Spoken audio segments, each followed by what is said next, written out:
आपण मैंने कौन जानी कि जगन्नाथ हृदय भितर श्रीकृष्ण हृदय धड़क आज्ञा हाँ कथाटा एकदम सत्य। द्वारिका समाप्त हवा पर श्रीकृष्ण देह समुद्र को समर्पित है किंतु अद्भुत घटना घटिला। कृष्ण हृदय नष्ट होला ना से हृदयटी काठ टुकुरा भावे भासी भासी कूल को लगिला। यह एक साधारण काठ नुहे, यह भगवान शरीर।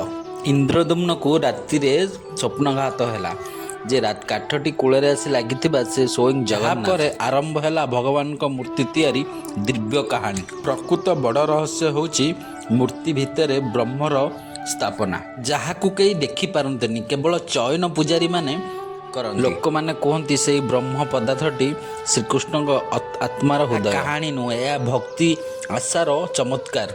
जदि आपण मध्य जगन्नाथ भक्त चैनल को गोटे सब्सक्राइब करूँ, कमेंट बॉक्स में जय जगन्नाथ लिखंतु।